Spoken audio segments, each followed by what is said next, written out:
Hello students, this is your accountancy teacher Pooja Dubey.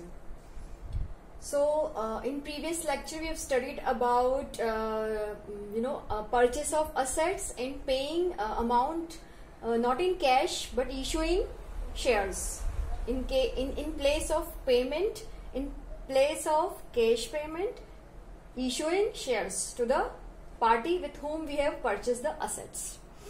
अब इसका एक और केस है जो मैंने जर्नल एंट्रीज पढ़ाई थी तब बताया था कि जब आप रनिंग बिजनेस खरीदते हो, यानी किसी की शॉप है या कोई बिजनेस चल रहा है और उसी बीच में अगर वो किसी और को सेल करना चाहता है तो उस केस में मैंने बताया था कि या तो गुडविल निकलेगी बैलेंसिंग फिगर में या निकलेगा कैपिटल रिजर्व।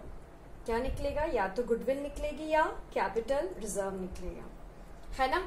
फिर हमने जर्नल एंट्रीज भी की थी, ठीक है। तो अभी हम जब क्वेश्चन स्टार्ट करेंगे उसके पहले कुछ फॉर्मूले हैं वो हमको लिखना जरूरी है, तो पहले मैं फॉर्मूला एक्सप्लेन करूंगी फिर हम क्वेश्चन पे जाएंगे, ठीक है। तो कौन सा केस हम पढ़ रहे हैं? Formula in case of purchase running business, मतलब जब आप क्या करते हो, रनिंग बिजनेस परचेज करते हो।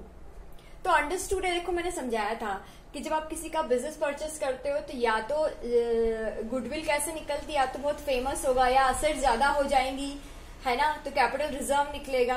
क्योंकि जब आप किसी का बिजनेस परचेस करते हो तो उसकी असेट्स के साथ साथ उसकी लायबिलिटीज भी आपको पे करनी होती है। पेमेंट परचेस करने मतलब जो परचेस कंसिडरेशन का अमाउंट है, जो डीलिंग है उस अमाउंट के साथ असेट्स और लायबिलिटीज भी आपको क्या करनी पड़ती है, लेनी पड़ती है। जैसे आप असेट्स लेते हो वैसे आपको लायबिलिटीज भी लेनी होती है। तो असेट्स तो आपके पास आ गई है ना, वो तो अच्छी बात है, पर अगर उस इंसान की कुछ लायबिलिटीज है तो वो भी आपको पे करनी होती है। किस पेमेंट के साथ? कॉन्ट्रैक्ट के पेमेंट के साथ आपको उसकी लायबिलिटीज भी पे करनी होती है। तो इन सब का जब कैलकुलेशन आप करते हो ना, तो कभी कभी क्या होता है, असेट्स की वैल्यू ज्यादा निकल जाती है और कभी कभी असेट्स की वैल्यू कम निकल जाती है। तो जब असेट्स की वैल्यू ज्यादा निकलती है तो कैपिटल रिजर्व निकलता है। तो ये कहाँ निकलता है? जब हम क्वेश्चन सॉल्व करेंगे तो मैं आपको सिखाऊंगी, है ना, गेटिंग। तो अभी हम फॉर्मूले के थ्रू समझेंगे कब जब असेट्स ज्यादा होंगी तो कैपिटल रिजर्व निकलेगा और जब असेट्स कम होंगी तो गुडविल निकलेगी। तो कैसे? तो देखो, कैपिटल रिजर्व कब निकलेगा?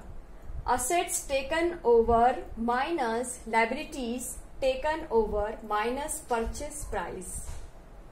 मतलब जब आप असेट्स ले लेते हो, असेट्स ले लिया आपने और आपने लायबिलिटीज भी पे कर दी और आपने परचेस प्राइस भी पे कर दिया, उसके बाद भी कुछ पैसा बच रहा है, बैलेंसिंग फिगर आ रहा है, तो वो क्या है?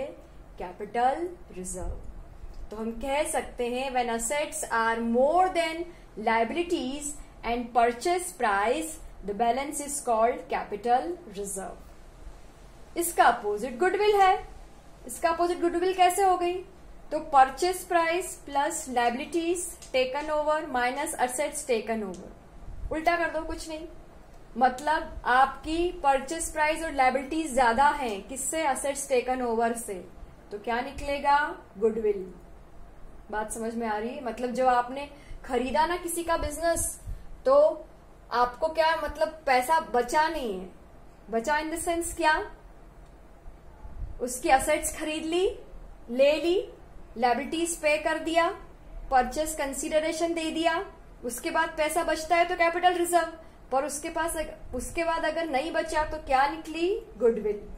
क्या निकली? गुडविल। पॉइंट क्लियर है? अगर ऊपर का पॉइंट समझ जाओ तो नीचे वाला उसका अपोजिट है।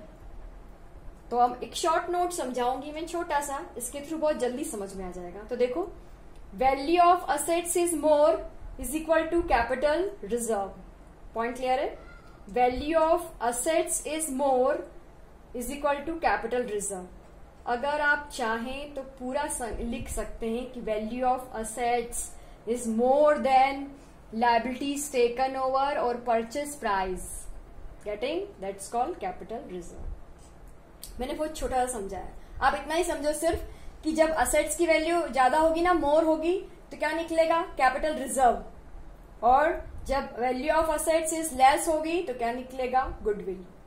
अभी आपको लग रहा होगा कि कैसे निकलेगा, पर जब हम क्वेश्चन सॉल्व करेंगे तो असेट्स हो जाएंगी डेबिट, लायबिलिटीज हो जाएंगी क्रेडिट, पेमेंट में हो जाएगा क्रेडिट, ठीक है, और फिर बैलेंस निकलेगा। तो बैलेंस कैसे निकलेगा? जब आप डेबिट और क्रेडिट में क्या करोगे? कंपैरिजन करोगे। तो कैपिटल रिजर्व और गुडविल दोनों निकलेंगे कब? जब आप डेबिट और क्रेडिट का क्या करोगे? कंपैरिजन। ठीक है, इस पे बेस्ड एक क्वेश्चन हम स्टार्ट कर रहे हैं। Hope you understand this. Thank you.